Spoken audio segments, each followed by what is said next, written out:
Crime Daily, the show where I recap live trials. Now, the trial I'm going to talk about today is not live, but it is going on in the UK, the United Kingdom, and there are no cameras in the courtroom, so I'm relying on other sources to get my information.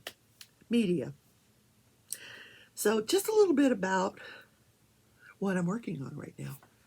A puzzle, yes. This is the one that my cat knocked over, so I've gotten everything put back pretty much to the spot that I was at when the cat knocked the puzzle to the floor. Now, hopefully there's no pieces missing. And that cat was, I have two, Stitch and Pearl. That was Pearl. Yeah. Anyway, I'm also working on the gnome. I do a gnome each month, crochet. I'm going to put them all into a quilt. This is the March gnome. This is his beard. And this is like part of his hat. He's got on a leprechaun hat. And I can't do that while I talk to you. It's impossible to multitask like that. No. Probably can't do the puzzle while I'm talking to you either. This is what I do on the weekends. During the week, I diamond paint. There's my latest diamond painting. Now, I need to tell you guys that I'm going to give you a little trigger warning here. If you suffer from anxiety and you think that a case involving children, the death of children, will trigger your symptoms, this is probably not the video for you. But I put it out there and you guys said, hey, yeah, I'm interested. We want to hear this. So here goes. This is the story of Lucy Letby. She was born on January 4th, 1990 in the town of Hereford, England. That town is in the West Midlands of England and has a population of about 187,000 people. She was born there, she was raised there, she, nothing, no criminal background. She went to middle school, she went to high school, she graduated, she went to college, she majored in nursing. She decided she wanted to be a kids nurse, that's what they call it, and that's what she did. She became a kids nurse. She got a job with the Countess of Chester Hospital after she graduated in 2011, and she worked there in the neonatal intensive care unit until 2016, at which time they gave her some clerical duties because she was a suspect. But she was not arrested until 2018 for the first time. Now, I'm not sure why they arrested her multiple times, but she was arrested again in 2019 and she bailed out, and then again, and she for the third time, and she's now currently in custody. She worked at the Countess of Chester Hospital, which is a little town called Chester that's on the border of Wales and England, not far from Hereford. And if I'm wrong, please correct me. Geography, not my forte. So both of these towns, Hereford and Chester, are just full of these beautiful medieval structures, and Chester was actually a Roman fortress and had these, high walls, and I would love to go there really and just look around. Kind of cool, the architecture that still remains. So she moved to Chester, where she went to college, and she got a job at the Countess of Chester Hospital. Now, Countess of Chester Hospital is a 600-bed hospital, which that's a pretty large hospital. I was a risk manager for a 260-bed hospital, and I was pretty darn busy. That's considered a small hospital, but 600 is considered a very large hospital. Well, they get larger, but 600 is pretty large. Yeah, I guess middle of the road. I don't know. It's significant. So they had a level 2 neonatal intensive care unit. Now, this is the same as the U.S. We divide our neonatal units into levels 1, 2, and 3, same as the UK. 1 is just a normal newborn nursery. You go there, you have your baby, everything's fine, and you go home and with the flowers and the baby, and everything's great. If something happens while you're delivering to the baby and it needs a higher level of care, it would go to either a 2 or a 3 hospital. Or the other thing is, if you're not expected to have a normal delivery, like you're a high risk or there are complications you're at a high risk for complications, they would probably ask you to deliver at a hospital that have a level 2 or a level 3 nursery. That's one of the things you always want to be cognizant of when you're pregnant, is what kind of care is my baby going to get if something happens. I would not personally deliver at a level 1 hospital. I would want to make sure that the hospital has the capability of taking care of my baby if something goes wrong or there's a complication. That's just me. So Countess of Chester was a level 2. So level 2, they provide short-term intensive care. So maybe a baby is born premature and they need a respirator for some bit of time, an hour, probably not longer than 48 hours. If the baby needed a respirator to assist them with breathing for longer than 48 hours and doesn't look like the baby's going to be weaned off of that respirator anytime soon, they're going to be transferred to a higher level of care, which is the level 3 intensive care unit. Now, in a level 3 intensive care unit, they have doctors there round the clock. Now, in level 2, they do not. The doctors are there during the day. At night, they're on call. Now, I want to talk now about the jury system in the UK. It's pretty much the same as the US with some differences. In the US, we choose our jurors from people that have driver's licenses. But in the UK, they choose them from the electoral register. So if you're registered to vote, you are subject to getting a summons for jury duty in the UK. Once you get a summons in the UK, you have 7 days to contact them and respond and say why you can't do this, why you can't do this. Let them know what your availability is. I have 12 kids, I can't do it. That kind of thing. So or you could, especially during COVID times, you would certainly want to tell them what your status was. In this case, the jurors had to let them know if they were available for 6 months. They had to make themselves available for 6 months to hear this case. And I will tell you, this case started in November of last year and is still going on. The prosecution has not rested their case. They're still putting on their case. There are 7 murders that Lucy Letby was charged with, and she was charged with 12 attempted murders on 10 babies. Some of the babies she attempted more than one time. So the other thing about the courts in the UK is they do not have the death penalty. In the UK, they have a human rights, what do they call it? A human rights law that says no one can be put to death. No. So Lucy is subject to life in prison without the possibility of parole, but they do not have the death penalty in the UK. It was abolished.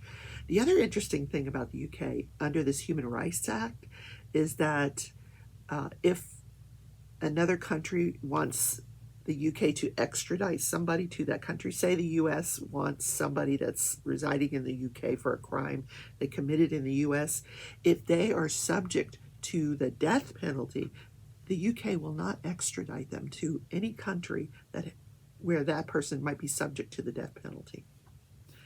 So there would have to be some kind of agreement that the prosecution in the US or whatever the country is not going to seek the death penalty before the UK will send that person to where they need to be tried for whatever crime they committed. Really interesting. So in this case, like I said, it started in November. The first week or so was them choosing the jury. So once the jury was chosen, they have 12 people, similar to the U.S., although it varies in the jurisdictions in the U.S. Sometimes they have 6, sometimes they have 12. On one of these murder cases, most likely you're going to see 12 jurors with some alternates.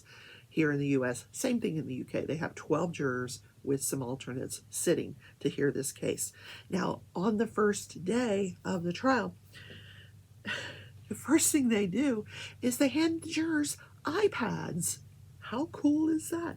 Each juror gets an iPad, and the first day they spent setting it up, teaching them how to use the iPad. The internet on the iPad is deactivated, but they can see all of the evidence on the iPad, and they can take notes on the iPad. How cool is that? Like, here in the US we go, oh no, that's a distraction. You can't even have a notebook. It just depends on the jurisdiction and the judge in the US as to whether the jury can take handwritten notes. But having an iPad, that is so cool. That means when they go back to deliberate, they've got the iPad. They don't have to bring in mountains of evidence, and you have to go through all these boxes and papers. And no, it's all on their iPad. Yeah. So they finish learning all about the iPad. Then the judge reads them instructions. One of the instructions that juries get in the UK is they are never allowed to talk about the case, about the deliberations. Whatever happens during the jury deliberations, they are sworn to secrecy for life. There is a lifetime prohibition on whatever is said in that jury room. Not like the US, where you can go, when the trial's over, you can say, hey, NBC, you can interview me. No, not in the UK. You are sworn to a lifetime prohibition of saying what went on in that jury room. How cool is that? Yeah, I need more coffee.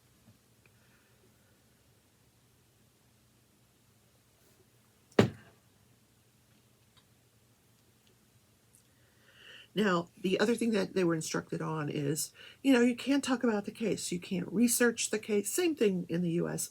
But the judge says, yeah, you can use social media. I mean, this is 6 months. If you tell me I can't go on YouTube for 6 months, I'm going to be like, oh, no. No, not going to happen. So they're allowed to use social media, but they can't look at anything about the case. Okay. I could agree to that. Yeah. Okay. So let's go back to the Countess of Chester Hospital and what happened in this case. So the only way you can get into the neonatal intensive care unit is through locked doors, and that's in any place. That's where so nobody walks away with a baby. The way that the staff would get in is they had cards that they would swipe cards. So the evidence will show in this case each time Lucy came and entered different sections of this neonatal intensive care unit. Now, in this neonatal intensive care unit, they had 4 different rooms. There was one room that was the intensive care unit. Then they had another room for high-level dependency. In other words, they're dependent on oxygen, so they put them in that high-level dependency unit. They don't need intensive care, but they're still on oxygen, or they're still really tiny, different things like that. Then the next room was special. The other 2 rooms were specialty care, and they had normal newborn nurses could take care of these babies. They were babies that had probably been in the other 2 rooms and then stepped down. They were getting ready to go home. They just needed to gain some weight, that kind of thing.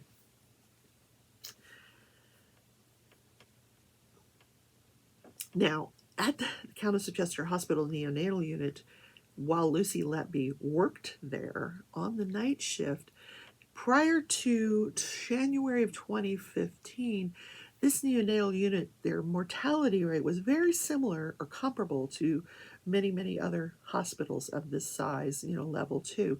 But after January 2015, the mortality rate was much higher than comparable. They were having a significant number of catastrophic collapses. Now, the medical community in the UK uses the word collapse the way we use the word crash. Get the crash card, that kind of thing, or code blue. They call it a collapse. Okay, this is when a baby would suddenly deteriorate.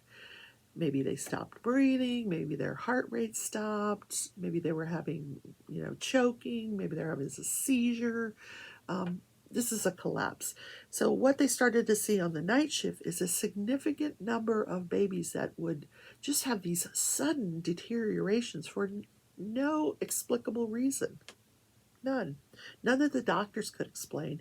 And then during the resuscitations, they weren't responding the way an infant should respond with sufficient resuscitation. The prosecution on their opening statement, that's what I'm going to talk about now, the prosecution's opening statement, which, by the way, lasted for 3 days. You know, if I have to sit through an opening statement that's 3 hours, I'm like, 3 days? Really? Wow. Okay. So he argued that there was one common denominator with all of these infant collapses at the Countess of Chester Hospital, and that was Lucy Letby. She was at or near all 24 collapses present in the hospital. Now, the most that any nurse that they could figure out was present at any of these collapses was 7. This Lucy was there at all of them, 24 of them, 22, 24, I don't know, I lost count. So the prosecutor said she was a malevolent presence at these collapses. Yeah. And I picture that movie Maleficent, you know, with the, yeah, anyway, you know what I mean. So the other thing that went on with the court here before this case started is the judge ruled that none of these babies could be named ever. Not by any court personnel, not by the lawyers, not by the witnesses, not by the media. You could not name the infants. So they're going to go by the alphabet. So we're going to get A, baby B, baby C. You know, you catch the meaning here. So nobody's named. Like I said, I think I said this earlier. I found one news article that named all the babies that died. Very poor taste, and I probably, before the judge issued this order, or maybe, yeah, terrible. They should go back and delete that. So how are these babies dying? So this hospital was having a significant number of these catastrophic collapses on the night shift, so they started to suspect, hey, you know, could this, you know, why is Lucy Letby always around, you know? And there was doctors that were, you know, questioning some of her decisions, so they moved her to the day shift so they could watch her more closely. When they did this, there was a sudden increase in significant collapses on the day shift. So at this point, the hospital calls in the police. The police call in doctors that have no association with the Countess of Chester Hospital to review these medical records. And what they came up with is that 2 of the deaths were related to insulin that had been injected into the baby, not the baby's own insulin. And there is medical tests that you can run that will distinguish whether this is insulin that the human body is making or insulin that comes from an outside source. And these babies had insulin levels that told the investigators, yeah, this did not come from their own bodies. Somebody injected insulin into these babies. The other collapses they ruled were due to sabotage. Monitors were turned off, babies were overfed, air was injected into their IVs, various things. Horrible. Now, usually when you have a serial killer or somebody that's murdering multiple victims, they have an MO, you know, modus operandi, or a way that they like to do it. But these infants died in many different manners. Very interesting.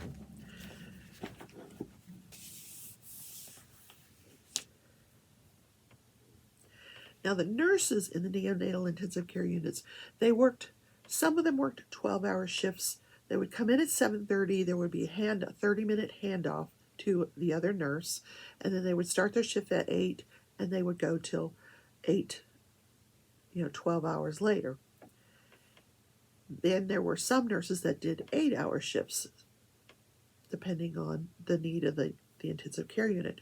The other thing I wanted to talk to you about is band. You hear the word band nurses a lot in this case. Lucy Letby was a band 6 nurse. Now, in the UK, they have bands level 2 through 9, depending on your level of education. Now, bands 2, 3, and 4, well, 2, 3, and 4 are what in the US we would consider nurses' aides or licensed practical nurses. But band 5 and 6 nurses are those that have gone to college, they've gotten degrees, they've been trained, they're what we talk about as registered nurses. And each one of those, I found salary ranges for each one of those that were pitiful. I'm telling you. Lucy Letby, as a band 6 nurse, was probably making in the range of $35,000 to $40,000 a year, which, you know, that's not a good salary. In the U.S., it's not a good salary. Now, the band 7, 8, and 9, that's with more education, master's degrees, administrative duties, that kind of thing. And a band 9 nurse, you know, that's like the DO and the director of nurses, and that pays pretty well. You're getting into 6 figures.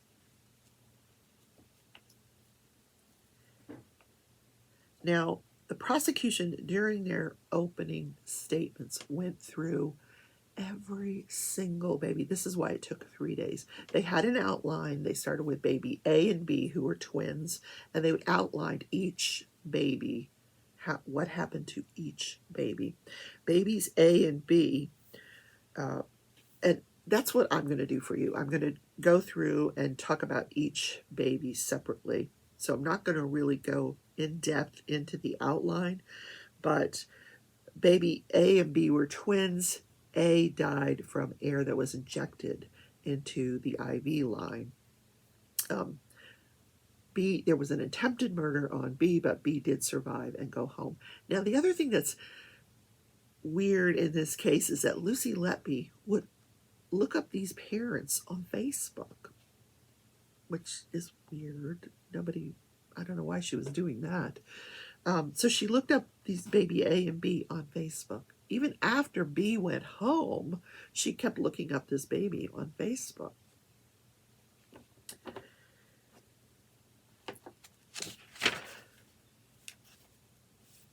Now, baby C was another murder victim who passed away after air was injected into a nasogastric tube. That's a tube that goes into the nose and down into the stomach. And that's how you feed some of the littler babies until because if you feed them by mouth, they expend a lot of calories just trying to eat, you know, and you want these babies to grow and gain weight. So some are fed through that nasogastric tube. And if you get too much air in there, too much air into the belly, it's not a good thing. Baby D was a full-term baby that had an infection. Mom's water broke before it was time to deliver, and she went for an extended period of time before the baby was delivered, which often leads to the full-term baby having an infection. So the baby comes out, you treat the baby. So this baby was actually getting better, responding to the treatment for the infection, when it had a sudden collapse, and it looked like this baby had an air embolism. In other words, air was injected into the IV line, is what they believe. Baby E was born prematurely, less than 3 pounds. Initially needed oxygen, but after that was weaned to room air. And what that means is the oxygen was taken off and they were just breathing room air. They didn't need any more oxygen. But that baby passed away from what they believe was an air embolism, air injected into the IV line. Now, I'm just doing a really high-level overview of these deaths. I will get into more in depth about how Lucy was involved in each one of these babies. F was an attempted murder. This was another twin, and this baby had insulin poisoning. In other words, insulin was injected into this baby, but that baby did survive. Baby G was an attempted murder 3 times. She tried to murder this baby with overfeeding the baby. Baby H was an attempted murder twice. This baby had 2 arrests that had no known causes, 2 collapses with no known causes, and improved after it was transferred to another hospital. Yeah. Imagine that. Baby I was the twin of baby F. That baby was murdered after 4 attempts at murder, with air being injected into the abdomen the first time. The baby was improving, and then the next thing you know, the baby looks pale. The baby looks, like death. And the baby finally was transferred to another hospital where the baby quickly recovered. Then was transferred back to Countess of Chester Hospital after, they stabilized the baby was fine. Transfer it back to Countess of Chester Hospital. The baby collapses again and doesn't respond to CPR and passes away. Baby J was attempted murder. Baby K was a murder. This one where Lucy was actually witnessed by a physician to just be standing there and doing nothing during this baby's collapse. Then there's baby L, M, N, O, P, Q. Yeah. a lot of babies. Now, after Lucy was arrested the 3rd time, they searched her home and they found a Post-it note. And I've seen a copy of this note, but I need to get an image that I can show you of this note. And when I get to that in the case, I will try to get that to you.